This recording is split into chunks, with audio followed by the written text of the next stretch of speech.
मैंने आप लोगों की प्रैक्टिस के लिए सिर्फ इसमें डायग्राम्स बनाए हैं। इस डायग्राम्स की सहायता से हम ये फाइंड आउट करते हैं कि कौन कौन सी एंटिटी है, कौन कौन सी एट्रीब्यूट्स है।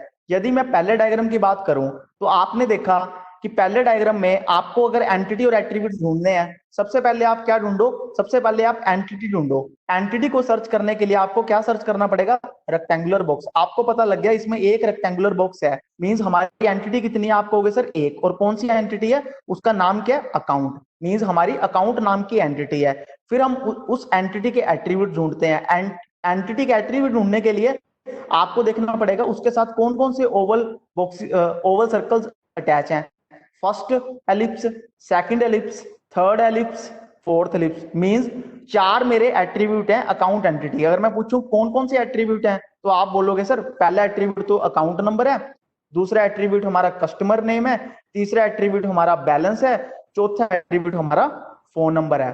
तो आपको पता लग गया कि हमने इस डायग्राम में अकाउंट एंटिटी को रिप्रेजेंट किया और साथ में उसके चार एट्रीब्यूट हैं। और ये कैसी एंटिटी है, लिविंग है या नॉन लिविंग? आप कहोगे सर ये तो नॉन लिविंग एंटिटी है। नॉन लिविंग में भी इसकी फिजिकल एग्जिस्टेंस है या कंसेप्चुअल? आप कहोगे सर अकाउंट कोई फिजिकल चीज नहीं है, इसकी कंसेप्चुअल एग्जिस्टेंस है। वैसे ये फिजिकल और कंसेप्चुअल वाला इतना इंपॉर्टेंट नहीं है, ये तो सिर्फ मैंने आपके प्रैक्टिस के लिए एक बार आपको रिपीट कर दिया। मैंने नोट बना के भी लिखा है account entity with its attributes.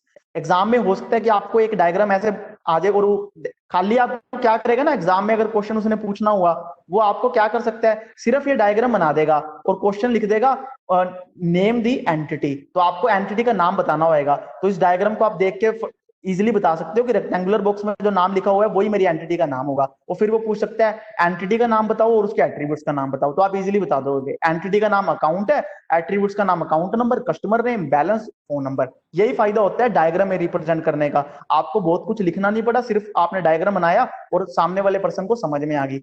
ऐसे ही मैंने एक और डायग्राम बनाया है। अगर मैं दूसरे डायग्राम की बात करूं, इसमें आपसे पूछूं एंटिटी कौन सी है, आप कहोगे सर ये पता लगाने के लिए तो हमें सबसे पहले देखना पड़ेगा कि रेक्टेंगुलर बॉक्सेस कितने हैं। इस पूरे डायग्राम में एक ही रेक्टेंगुलर बॉक्स है, मींस मेरी एंटिटी कितनी है, एक। अगर मैं पूछूं उस एंटिटी का नाम क्या है, आप कहोगे सर उस एंटिटी का नाम है ट्रेन। अगर मैं पूछूं इस एंटिटी के कितने एट्रीब्यूट्स हैं, तो आपको क्या देखना पड़ेगा, इस रेक्टेंगुलर बॉक्स के साथ कितने एलिप्सिस अटैच किए हैं, first, second, third, fourth, means मैंने चार एलिप्सिस अटैच किए हैं। इस ट्रेन एंटिटी के फोर एट्रीब्यूट्स हैं। अगर मैं पूछूं कौन कौन से एट्रीब्यूट्स हैं, तो आपको उसका नाम देखना पड़ेगा। Train number first attribute, second starting station दूसरा attribute, third attribute destination station, चौथा attribute train type. Train type का मतलब मैं ये कहना चाहता था एसी ट्रेन है या नॉन एसी ट्रेन है।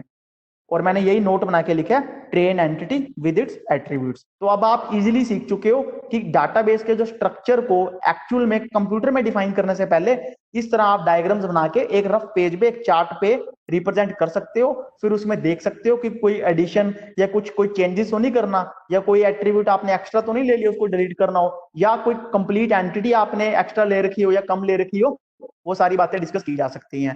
मींस ये एक तरह से डायग्रामेटिक, मैंने आपको बताया था ईयर डायग्राम एक ग्राफिकल रिप्रेजेंटेशन होती है आपके डाटाबेस के स्ट्रक्चर की। मींस अभी आपने सिर्फ एक्चुअल डाटाबेस नहीं बनाया, सिर्फ आपने स्ट्रक्चर को डिफाइन किया है। मींस मैं क्या क्या इंफॉर्मेशन स्टोर करवाऊंगा। अभी मैंने कोई अकाउंट नंबर स्टोर नहीं करवा दिया, कहीं आप सोचो मैं यहीं पे अकाउंट नंबर को भी रिप्रेजेंट कर दूंगा भी कौन कौन सा अकाउंट नंबर है 1001, इस तरह कुछ नहीं करना। मेरे को सिर्फ स्ट्रक्चर को रिप्रेजेंट करना है डायग्राम्स की हेल्प से, ताकि मुझे पता लग जाए। यदि मेरा स्ट्रक्चर सही है तो इट मींस मैं जो भी इंफॉर्मेशन स्टोर करवाना कोई मुश्किल काम नहीं होता। डाटाबेस के स्ट्रक्चर को समझना, डाटाबेस में क्या क्या फील्ड लेने हैं, कौन कौन सी एंटिटीज बनानी है, उसके क्या एट्रीब्यूट्स होंगे, ये सब डिसाइड करना ही मुश्किल काम होता है। बहुत बड़ी ऑर्गेनाइजेशंस होती हैं, ये तो हमने बहुत छोटे लेवल पे एंटिटी बनाई है। आप भी जानते हो बैंकिंग सिस्टम में अकेली कोई अकाउंट एंटिटी नहीं होगी। हो सकता है कि बैंक के खुद के एम्प्लॉय भी हो, तो एम्प्लॉय नाम की भी एक एंटिटी हो सकती है, एम्प्लॉय के भी एट्रीब्यूट सेव करवाने पड़ सकते हैं।